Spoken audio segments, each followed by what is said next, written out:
रात के करीब 2:30 बज रहे होंगे। नाइट शिफ्ट करने के बाद मैं पैदल ऑफिस से घर की ओर लौट रहा था।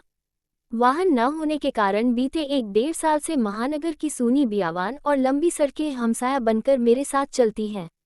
बाप रे, इतनी लंबी लंबी और भूतिया सड़कें खत्म होने का नाम ही नहीं लेती। बस चलती रहती हैं, चलती रहती हैं, रुकने का नाम ही नहीं लेती। कहीं ऐसा घनघोर अंधेरा कि पैर कहाँ पड़ रहे हैं पता ही न चले, तो कहीं खंभों की लाइट से फूटते सफ़ेद झिलमिलाते प्रकाश में नहाती सड़कों की खूबसूरती देखते ही बनती है। रोजाना का रूटीन होने के कारण अब इन सूनी और अंधेरी सड़कों से डर नहीं लगता।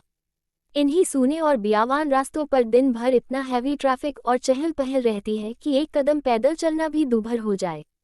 मई की बेरहम गर्मी, माथे से चूता पसीना और ऐसे में अचानक हल्की हल्की ठंडी चलने लगे।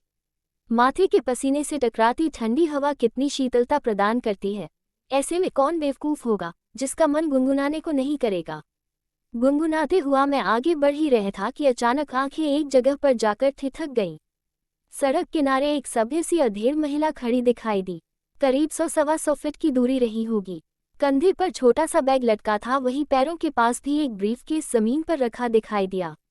सफ़ेद प्रिंट वाली साड़ी से जिस करीने से उसने अपना सिर ढक रखा था, उससे तो वो किसी भले घर की ही गृहिणी ही लग रही थी। लेकिन इतनी रात गए, वो भी शहर के भीतर से गुजरने वाले हाईवे पर। कुछ अजीब सा लगा। हो सकता है मायके या ससुराल वालों ने बस में बिठा दिया हो और किसी कारण बस लेट होने पर महिला को देर रात यहाँ उतरना पड़ा हो।